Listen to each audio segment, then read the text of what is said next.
Hi, how's it going? It's going good. How are you? Good, doing well. So what's going on with you? In what context? Well, in the context of like things that are happening in your life, issues that maybe you're going through, things you're dealing with. Uh, yeah, so my recent move to Chicago is a big one. How's that going? It's been going good. Lots of different emotions, different things I'm learning. What kind of emotions are you talking I about? would say a mix of excitement, anxiety, fear, loneliness, but also a sense of, you know, belonging, trying to Uh, figure out how I fit into the big city. Like when did you first notice like these kind of feelings coming up for you? I'd say within the first 3 months, once the excitement wears off about the new exciting city and all those things, you're now learning how to actually adapt and merge yourself into it and build a life that is associated with the city rather than just being a newcomer. Okay. Have you been meeting new people? I have. I've met a handful of new people. Definitely met some people I like and still talk to, and some people I don't like so much and don't talk to. So, Okay. been figuring out more of who I like in my space. So you're like kind of creating a community there. Yes. Okay. Tell me a little bit more about like this anxiety that you've experienced. Like, how are you overcoming that? So with the anxiety specifically, it would come more from not knowing where I fit in the city. And so the way that I'm overcoming that is exploring new things, stepping out of my own comfort zone to have the experience of, these new events and, things like that to help me understand more of how I can, you know, become a part of it rather than just a spectator. Okay. Would you say the anxiety is like mild, or would you say it's kind of extreme?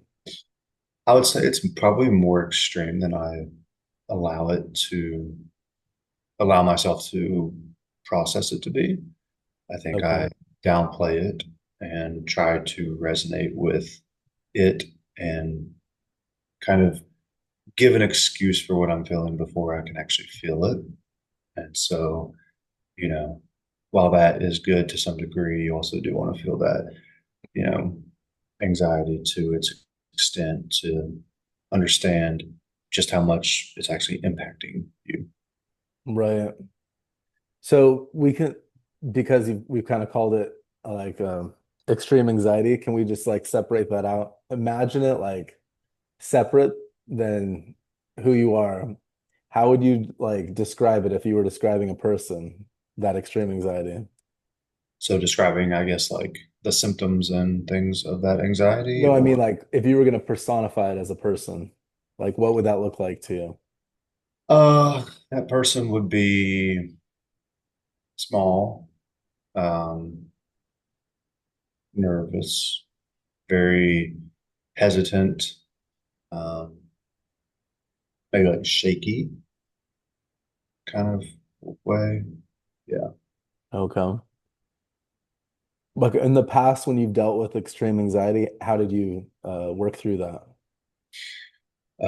Just kind of have to sit with myself and allow myself to feel it because, the way that I've learned I operate is if I'm feeling it, I have to, and if it is to that degree where I do feel that shakiness and that, confusion, then I learned I have to with myself and allow it to, you know, process in my body because if I don't, then it's just going to stay there and just not go anywhere.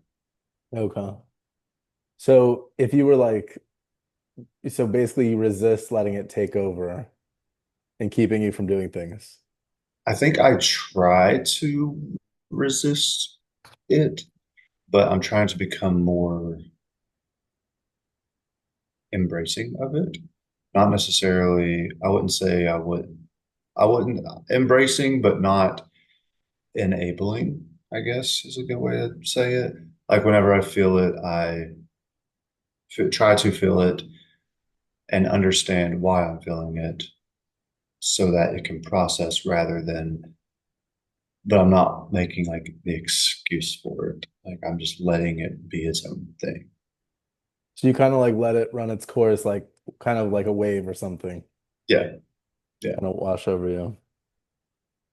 All right. How do you like cope with it? Like, what do you do to cope with that beyond just sitting with the feeling? Like, do you have activities or do you reach out to friends or A lot of the times I do like to uh, use the gym as an outlet to get rid of some okay. like excess energy, kind of like a refresher of the brain. I'll go on a walk. I like to go on a walk and because I'm already overthinking and there's a lot of thoughts. And so walking has been a way that I can be moving and it by the end of it, it's like the thoughts are more categorized. Mhm. I do also like to talk with friends to get a different perspective because, you know, yes, while I understand things from my point of view on how I'm experiencing them, it's different whenever somebody else has seen it from their perspective. You And mean that, the way that you behave or that you show that you're experiencing it or well, the way that I'm experiencing it, I tend to think that I'm very alienated with the things I experience. Whenever that's not the case at all, that a lot of people feel the same things to the same degree Mhm. about different things of life. And so, because I tend to feel more alienated, I like to have people help me realize that it's not an uncommon thing. So you'll kind of become vulnerable and share with them what's going on with you. Mhm. Okay. If the problem, like if the extreme anxiety were in less control, what would your life look like? If it were less controlled, If it, no, if it had less control over you, the extreme anxiety, what would your life look like? if it had less control over me, I would say that I'd be a lot more carefree. I like to try to be very carefree. I like to be try to be happy-go-lucky, but I understand that sometimes it feels more performative than authentic. Okay. I think that it would be more authentic, but if I had that less anxiety, I feel like what my because I try to make my mind, my mind seems a lot more calm than my body. And so I think that mismatch would not be there. And so my body would feel as calm as I try to make my mind feel. Okay. In the past, like when you were younger, how did you deal with extreme anxiety? I think I threw temper tantrums Okay. as a child. Yeah. I don't know if that was anxiety though. I don't really know what exactly I was feeling, but anxiety was a new thing for me in my mid-teens. And so I didn't really understand what anxiety or depression even was before then. Okay, so that's when you kind of became aware of what was going on. Yeah. I see. What kind of story do you want to be telling yourself a year from now with your move to Chicago and what's happening in your life with that?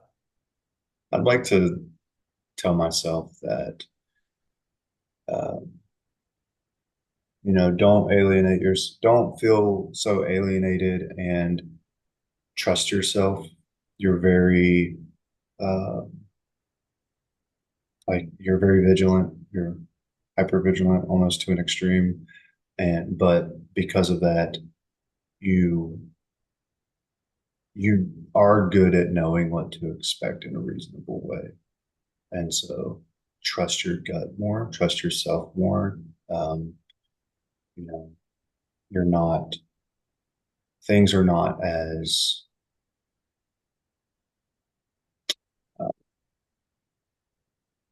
out of reach or, distant as you may think they are.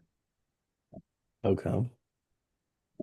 I mean, honestly, it sounds like you've overcome a lot of this extreme anxiety, like just getting up until this point now.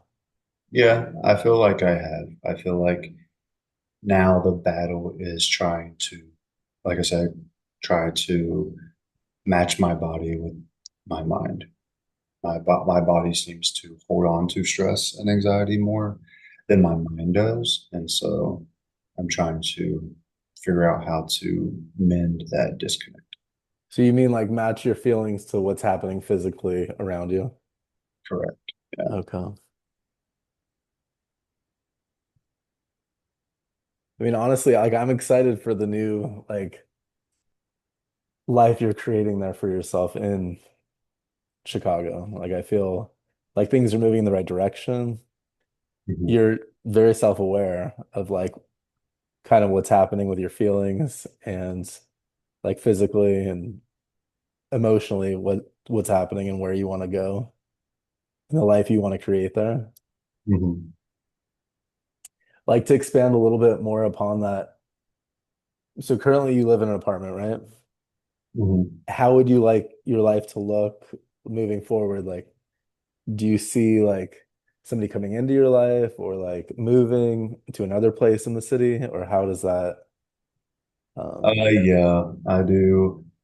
Within the next year, it's going to be very big changes, but big changes that I, you know, very consciously want, you know, and so I'll be moving. I, expect to be moving into a space with a partner and, you know, figuring out what a long-term life looks like with them. And that's exciting. that is And, exciting. Yeah. and so, um, I just, it's exciting. It's nerve-wracking. I definitely understand that I operate really well alone, but Hmm. nobody should be alone forever. So might as So you're well. willing to take that chance and to like build a new life with another person. Yeah, I think they're worth it. So For sure. That's really exciting. mhm. Well, it was great meeting with you today, and I look forward to working with you again in the future. Sounds good. Thank you. Thank you. Bye. Bye.